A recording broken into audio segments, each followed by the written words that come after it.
Наасан байцгаана монголчуудаас Стокгольмтаас наран чим ярьж байна.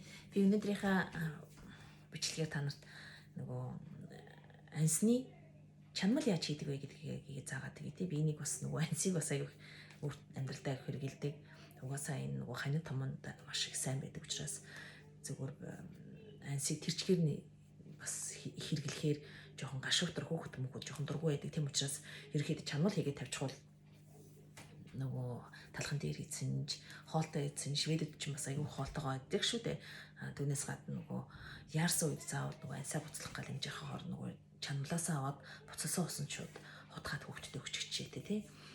Энийг юм байдаг учраас за тэгээ би одоо та нарт яаж нөгөө жимсийнхаа чанамлыг хийдэг вэ гэдгийг заагаад өгье тийм ээ.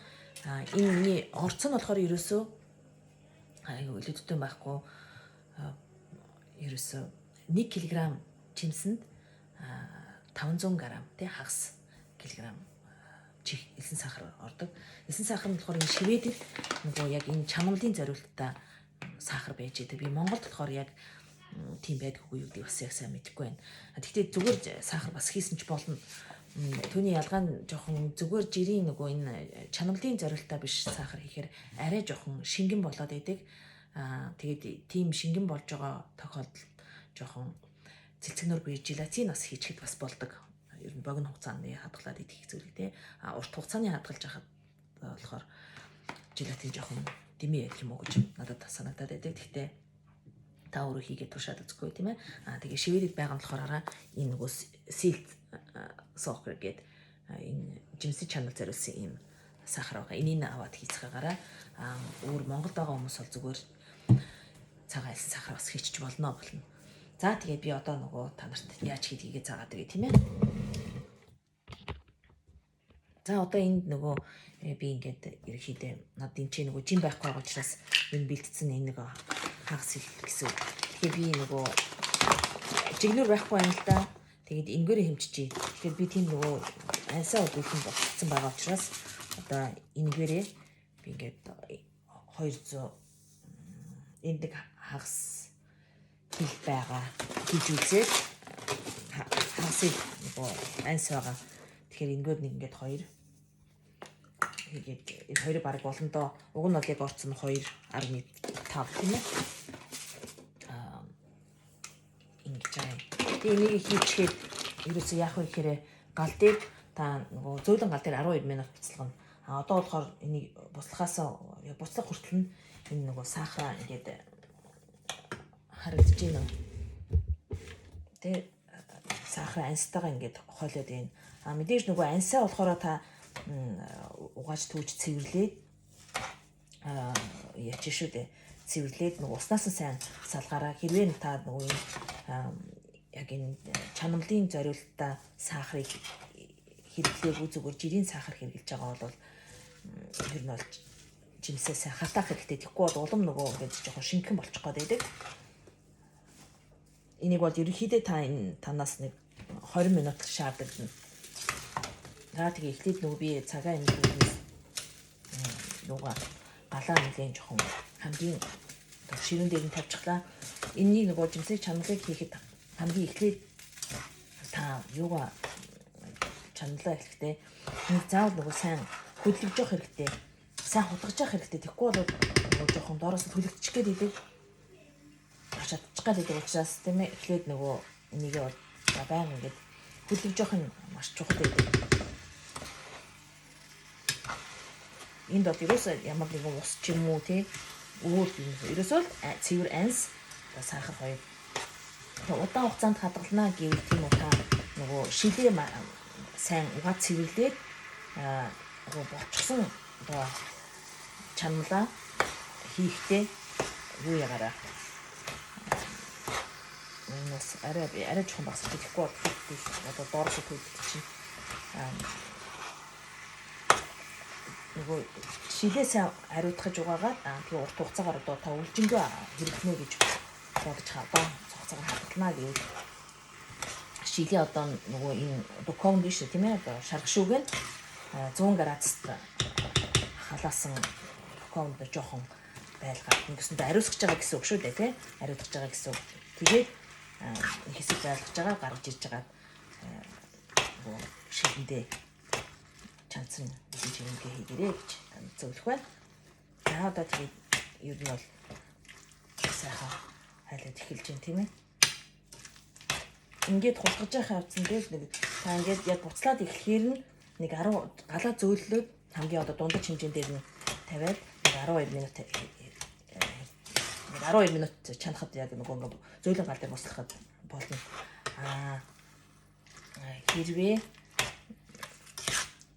нөгөө ер нь бол ингээд нөгөө сахарч хайлаад аяндаа ингээд цонхоолтаад ирсэн л дээ. Өөр нэг анхаарах зүйл юу вэ? Би нөгөө юугаа шилээсээ хариулах нь гэсэн тийм ээ. Нөгөө бүр удаан хадгалахдахгүй гэж байгаа бол заавал тэгш нөгөө шилээ хариулах бас шаардлага байхгүй тийм ээ. Тэгээд өвлийн цагт нөгөө эн чинь анс чинь айгу ханиа томонд нөгөө юу гэдэг маш айгу хэрэгцээтэй зүгээр байж идэг тийм ээ. Маш сайн бие сайн. Тэгэхээр заавал ханиа томоо хөрсөн үедээ хэрэглэх биш тийм ээ. Урдчлаад одоо энэ хавар намрынхаа цагт ансаа сайн идээд авал таны биед чинь нөгөө бас нэлээд дархлаа. Тэр ансыг эмчнээс авч байгаа тэр нөгөө С витамин чинь нөгөө таны бие торчхноо гэсэн үг шүү дээ. Ерөнхийдөө урдчлаад арга хэмжээ авчлаа гэсэн үг тийм ээ. Тэгээ үүнийг болохоор ерөнхийдөө зөвхөн одоо чанал нарийн маягаар идэх биш. Хүүхдээ ч гэсэн өвөл юу игээд өгчгөл. Би одоо хэд өнөөдөр чанснараа ингээд шууд чанаад ингээд тавьсан. Энийг бол зүгээр цэвэр чанаал уссанд чанчаа дээрээс нөгөө хүүхэд эн чинь айс чинь бас нэг жоохон гашуун байдаг шүү дээ тийм ээ. Энэ гашуунаас нь болохоор хүүхэд ууж өгдөггүй шүү дээ. Тэгэхээр энэ дээр нэг ерөөсө зөгийн бал хийгээд өчгөр хүүхдээ айгу дуртай уучдаг. За одоо тэгээд нөгөө ингээ буцлаад эхэллээ шүү дээ. Одоо ерөөсөө юу ч усыг аж хат ингээд юм болчихдог. Өөр нэг анхаарах зүйл нь юу вэ гэхээр энэ ингээд буцалж явцдаа заримдаа нөгөө айгу хөөс гардаг. Ингээд хөөсрөө дундаг одоо харагдана танарт. Тэр хөөсийг бол та ерөөхдөө бас жоохон ялгаад авчих хэрэгтэй. Тэгэх юм бол нөгөө бас хадгалалтын хугацаа айгу сайн уусдаг. Тийм амархан нөгөө муудчихгүй тий. Ер нь бол та ингээд сайн зөв хийгээд зөв шилээ сайн хариуцгаад хөөсийн сайн аваад ингэчих юм бол ерөөсөө мэдээ та өвлжөнгөө дүнгийн идчих болно.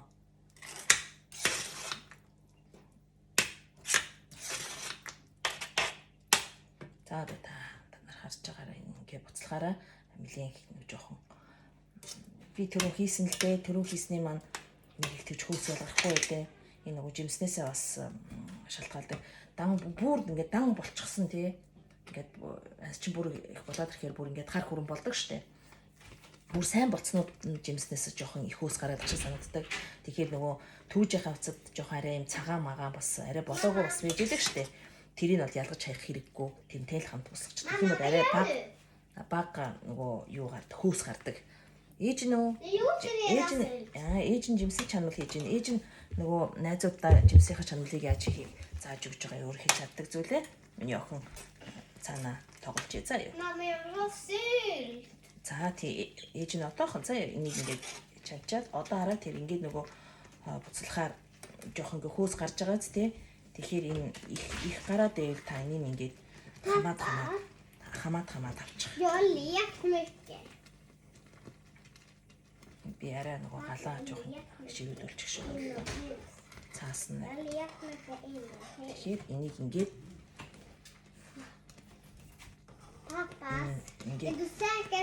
жоохон баг гарч байгаа шүү дээ тийм ээ.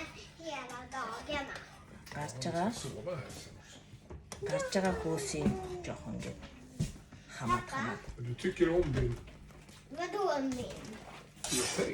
Гарч байгаа. Хөөс шүү дээ. Одоо ингээд буцлаад ирэхээр эн чинь бүр юм.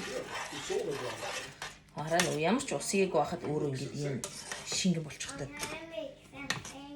Тэгээд энийг ингээд буцалгаад одоо энэ хөөсийг ингээд аваад авах нь шүү дээ тийм ээ. Ингээд энэ хөөсийг ингээд авчих нь. Vad är nyckeln där? Jag vet inte. Vi kan kolla det.